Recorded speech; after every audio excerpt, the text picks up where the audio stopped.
Hi, how are you? How are the kids? Did you miss me? Where to start? Welcome back. Should I start by introducing myself? Hi, I'm Alina. I started this channel at the end of 2017, I think, and I upload it consistently for about 5 to 6 years. And now I had the itch again to I don't know, come back, I guess. I mean, I originally started doing booktube videos in German, and I think I maybe thought that booktube, or German booktube, was dying a bit. Most of the people that I befriended and that I watched also stopped doing videos, maybe also because, I don't know, we got older. In 2017 I was 20 years old and I don't know, much has changed since then. TikTok, for example, started becoming a thing. So many people moved over there, which is perfectly understandable. But then I think in the last year, 2 years maybe, people started wanting long form content again. And I love YouTube. If YouTube has no fans, I'm dead. I watch YouTube every day for hours, to be honest. I love long form content, and I missed you. I don't know if you are still here, but I would like you to come back. So here we are. Should I actually introduce myself? Okay, so let's get the formalities out of the way. Again, I'm Alina. What's your name? Oh, that's a pretty name. I am 28 years old. I recently turned 28. I love reading. I love writing. I love academia. And I would love to talk to you about it. Speaking of academia, we will talk about books in a second. Speaking of academia, I am currently in my 20th semester. Can you imagine 10 years of doing uni consistently? I started studying right after school in 2015 and now it's 2025. But that being said, this is my last semester. I started studying psychology, did a bachelor's in psychology, then a master's in clinical psychology and psychotherapy, and then decided to change my career path and start to pursue my passion of studying literature. So then I did a bachelor's in English studies and German studies, English being my main thing, German just being a minor. Did that in 2 years, and then well, now I'm doing my second master's in British and American cultures, texts and media is what, well, the course is called, I guess. I'm currently writing my master's thesis and I love it very much. I also loved psychology, I just didn't want to be a therapist, I guess. I mean, I still work in psychiatry on the side, but my main thing is books. And I love it very much, and I want to be a scholar someday, but maybe we'll talk about that later. Right, that was a bit awkward, wasn't it? So what is this? This is a day in my life. I'm spending so much time at home at the moment. Well, so much time being an exaggeration, because I still, again, I'm a full-time student and I have 3 jobs. But when it comes to uni, I'm only taking 2 classes, one being an Irish literature course that my friend is doing, and then a lecture on early modernism. And well, I'm writing my thesis, but of course that is happening within these walls most of the time. I'm spending so much time here and I love it. I'm a homebody. I like being outside, of course. I like doing fun things, but so many fun things can be done here, and I would like to take you with me, and I would like to have someone to talk to, because I consume so much great media, books, video essays, Substacks, and maybe you'd like them too. Probably, I hope. Right, so what are we doing today? First thing on the agenda for today is building a canopy bed. I don't know about you, but whenever an idea comes to my mind, I have to immediately execute it. Otherwise I will go mad and all of my thoughts will just circle around this one thing. And I love making my home comfy, and I love lace, and I always wanted to have lace curtains. However, let me show you my window front. I already have these velvet curtains. Can you see them? I don't know. And wow, now this is off. Come back, please. Perfect. I did not want to change them because I like them and they serve a purpose, I guess. However, I wanted lace somewhere in my home, but I only have this one room, so not that many windows. So I got the idea in my head that I wanted to have a canopy bed. So I found this IKEA voucher that I still had lying around, which was a present from my dad. So I bought 6 lacy curtains, which I think are very beautiful. Initially I wanted to buy them on Vinted, because they are cheaper and most of them are really quite cute. But again, then I found this voucher and bought them on IKEA, which is fine, I guess. And they got delivered yesterday, but I was at uni yesterday, so I want to hang them today. So this is what we'll do now. This is what we're working with.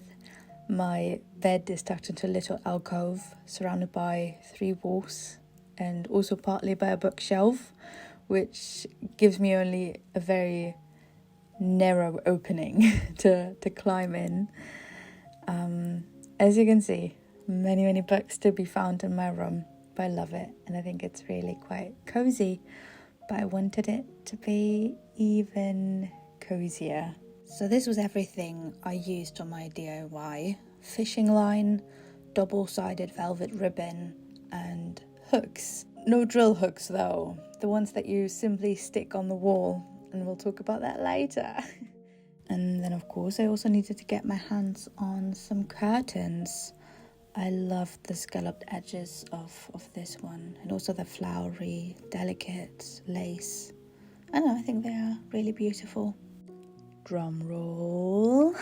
Are you ready for the big reveal? I wish it were this quick in real life.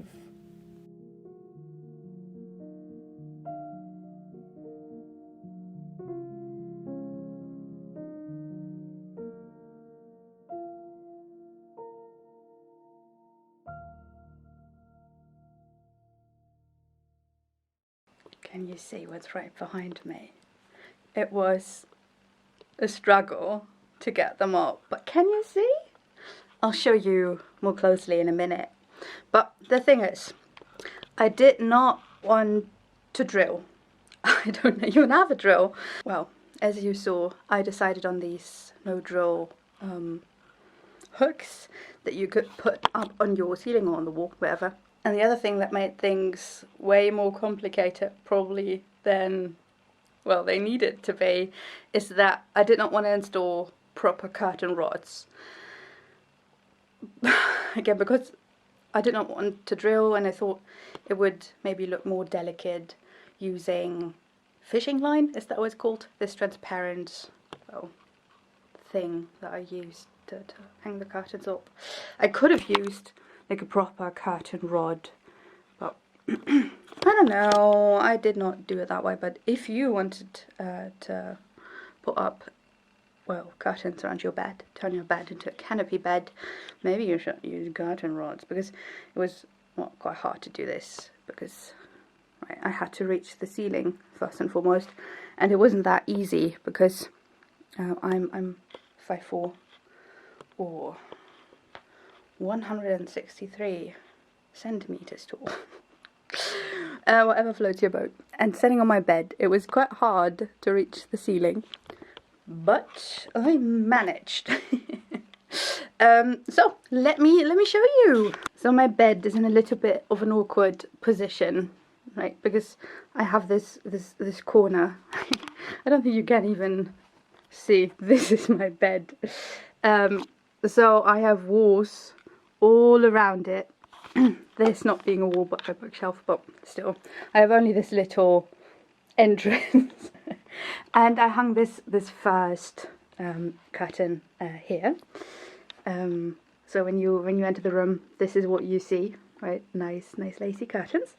I used this velvety ribbon to put a little bow on it, which is quite cute. And then I think the last clip that you saw was this, right? But I added these little well, ribbons on here as well, because the pillows that I have in my bed were weighing the curtains down, and I didn't want to risk the hooks becoming loose. So, well, this is it. Do you want to see what it looks like when I'm lying inside my bed? So this is what it looks like. So cute, right? So cute. I like it. It feels very girly. I like it very much. And then of course, well, this is the perspective of my room that I see most of the time because I love my bed. So in, I don't know, December, my dad installed these shelves on top of my bed, because this bookshelf and all of the others that I also have in my room weren't enough anymore. I needed more space, so we decided to put these shelves up on here, which I never got to organize. So whilst these shelves are really nice rainbow shelves, I know that rainbow shelves are a controversial topic on here, but I like it. I like that it looks organized and I can find things because, I don't know, I'm a visual person.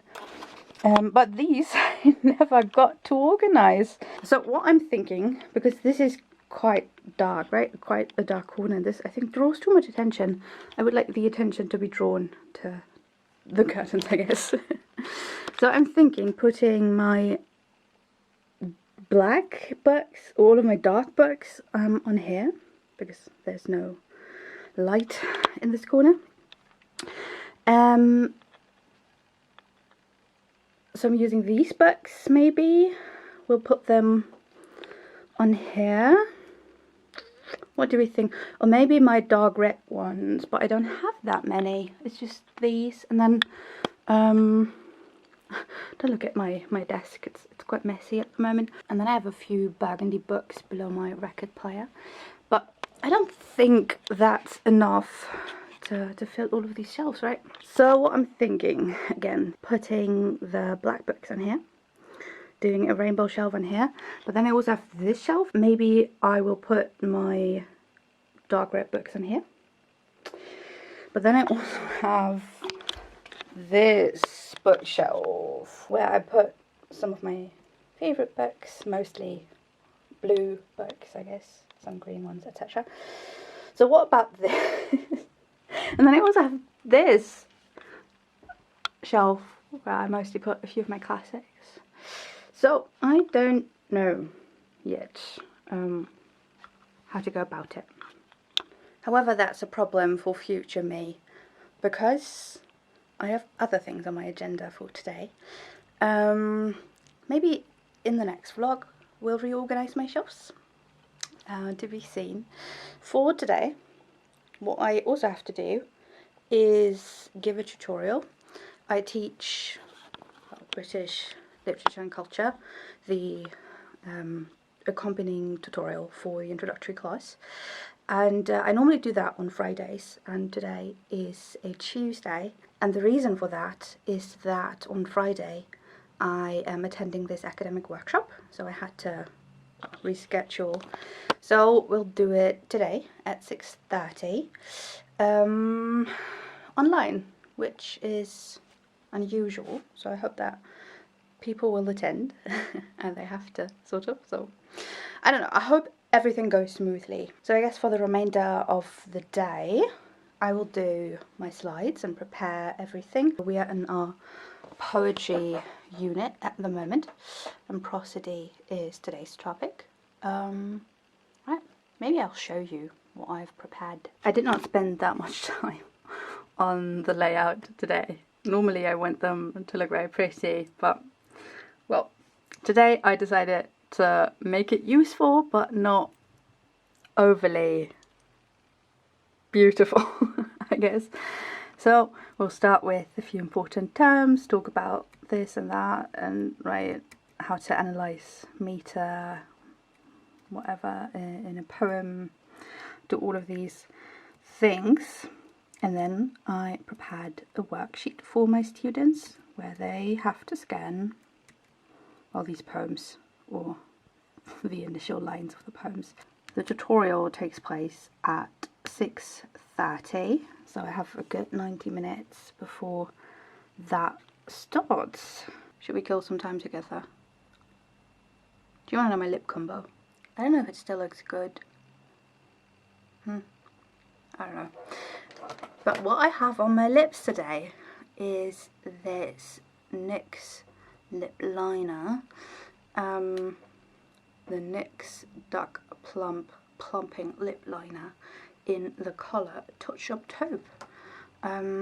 This was a dupe for Mac Stone. I nearly bought Mac Stone, but then I wasn't sure whether this greyish tone would suit me. So I bought this one, which, well, people tell me looks quite similar to Mac Stone. However, this has a different applicator. It's not a pencil, but this angular applicator. And it's plumping, so when you put it on, it starts to tingle on the lips. Not really on the lips, right? On the outsides of your lips, on the lip lines, because that is where you put lip liner. I know I like it. I also like plumping glosses. I like when it's all minty, or when it has chili oil, right? When it stings a bit. I like that. So this is what this also does. I don't think it plumps my lips. It's just a nice gimmick to have. And then a stable. I also put some Clinique Black Honey on. I don't have to introduce this to you. You know it. But I think it always, I don't know, adds a nice touch. Let me show you the blush that I have on today. My makeup bag is so messy. What is it? I used this blush today, this Milk, does it have a name? Lip and Cheek cream blush, I guess, in the colour Muse. Great title, great colour when you look at it, right? This is my dream blush shade. However, when you put it on, the swatch looks nice, right? Oh, it's too bright in here. Right, this looks nice, right? But then when you put it on your cheeks and have a similar complexion to mine, I guess, it turns pinkish. Not pink, it's still red, right? But it has these pinky undertones. And I'm not a fan.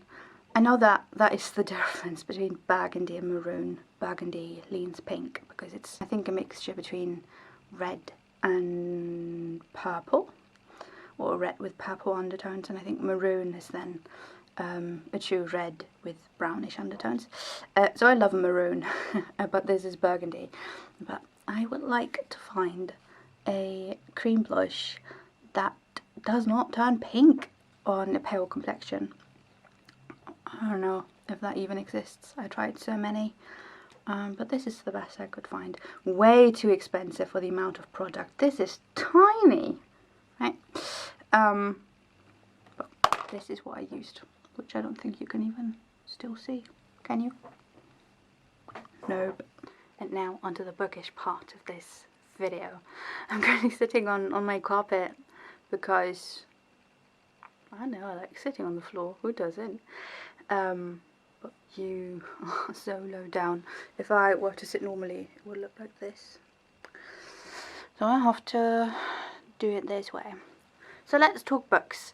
I'll show you the book I recently finished, and then I will tell you about the book I'm currently reading. The last book I finished was Claire Keegan's Small Things Like These, and I bought this book in January? It was on a Christmas market, but, well, it has to be December then. I bought it on a Christmas market, well, in a bookstore near a Christmas market.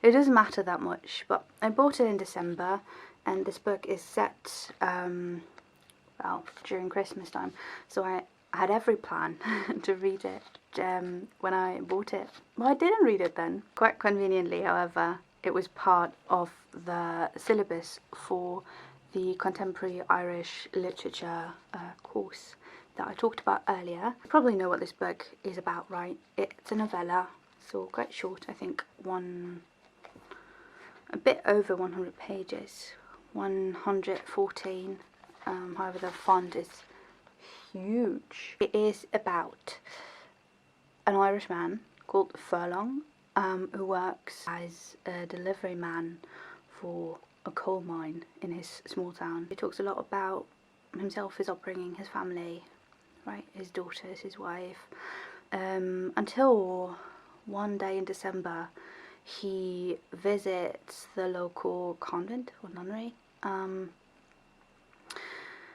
and he comes across a girl who is in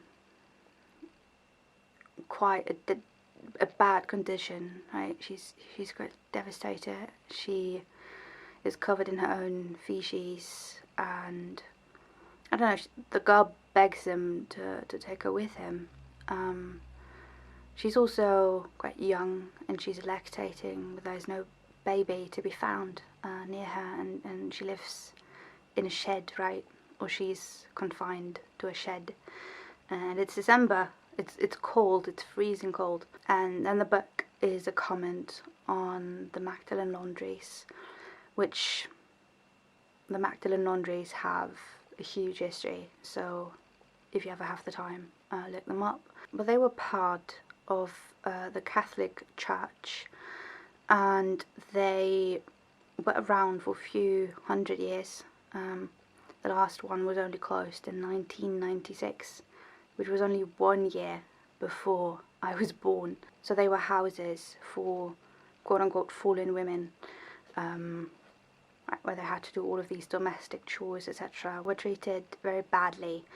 Right, so this is what the book comments on, right, or sheds light on, whatever you want to call it. And I enjoyed that aspect of it very much, because I don't think, if you are not living in Ireland, it's a part of history, about religious history, about the national history, that not that many people know about, and I enjoyed learning about that immensely. That being said, the only thing I did not like that much about the book is the characters, because the prose is beautiful, but I would have liked a little more introspection, a little more, I don't know, I think I generally would have liked a little more, but I know that sounds stupid, because this is a novella, right? I cannot expect the full content of a novel in this short of a book. Don't get me wrong, I like this book. I gave it 4 stars on Goodreads. I think a more honest review would maybe be 3.5 stars. But that is only because the thing I will remember about this in a few weeks is not the characters, it's not the world maybe not even the writing, though the writing is beautiful and very much to the point. But I think what I remember about this is the gruesome history, which this book points to, but does not talk about extensively, right? We know about this one girl and Furlong. I don't want to spoil it, there's not much plot to this. Furlong, well, meeting her. But I think what I remember most is what I taught myself. And I'm thankful for this book pointing out this immense wrongdoing in history. But I don't know. I think it all comes down to me expecting an emotional punch from this book, and I was touched by it, but I wanted a little more. Right, that was a lot. I missed you so much, I told you. The book I'm currently reading is Good Girl by Alina, a German-Afghan author currently residing in the United States, if I'm not mistaken. And I like it very much. I don't have a physical copy with me, or anywhere. I don't own a physical copy of the book. I will get my hands on a physical copy at some point. But as of today, I am listening to it as an audiobook, and it is so great. Sorry, I have to put you down somewhere else. So this is the cover, by the way. Good Girl follows Neela, who is 18 at the beginning of the book, but turns 19 relatively quickly. So a 19-year-old girl living in Berlin, and she is part of the party scene there. She does a lot of drugs.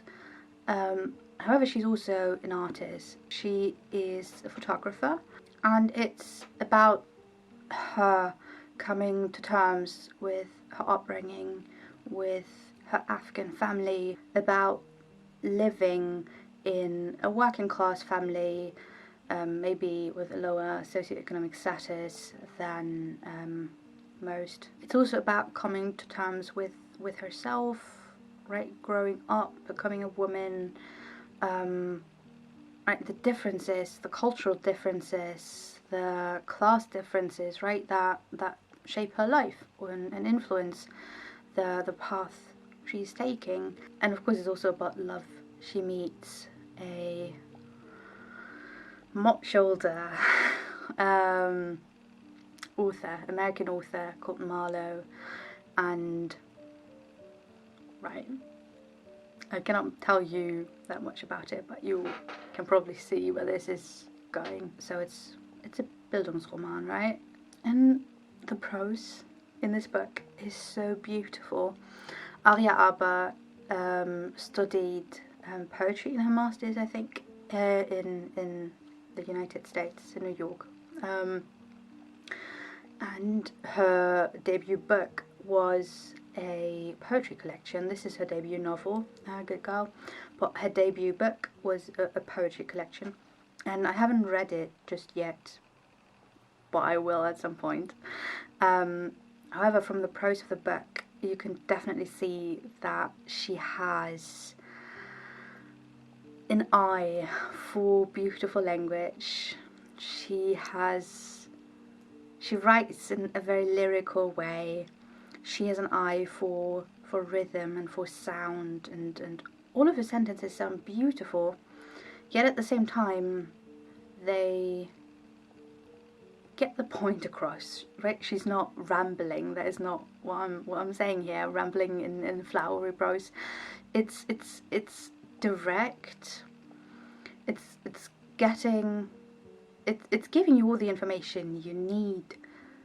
At the same time, it's really atmospheric, sounds nice, and generally is everything I want from a book.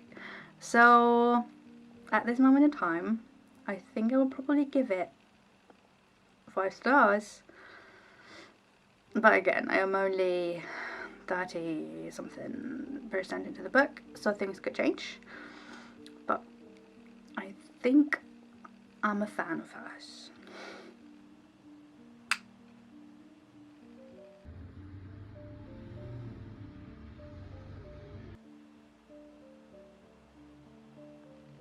It's much later now. It's 10 p.m.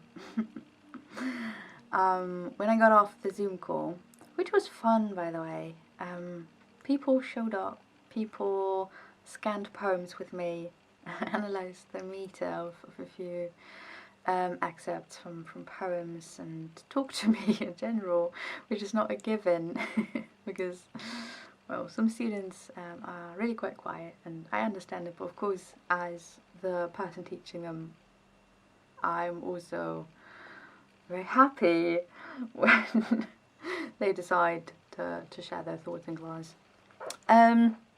Right, that was good, that was fun. I just filmed a very impromptu video about my master's thesis, and I thought it would go on for maybe like 15 to 20 minutes, and it ended up being 45 minutes, which is of course the raw footage, and I will edit it down, but I did not expect that. I don't even know whether anyone's even interested in hearing about my thesis. I really hope so. If you see this and want to see that video about my writing, it's just a sit-down video, I don't know, let me know. That would be very nice to hear. So for the rest of the day I will hopefully, well, first I have to eat lunch. No, not lunch. We're way past that. Dinner. I have to eat dinner. I'm a night owl, right? So it's not uncommon for me to work until very late, and I have no obligations for tomorrow. Well, I have many obligations, but I have no appointments or anything. On my thesis for a little while longer, but I probably won't talk about it in this video anymore, because a very long video is likely going to be published about well, the content of my thesis and everything else that I'm currently in the process of writing. So we will see each other again probably when I'm getting ready for bed.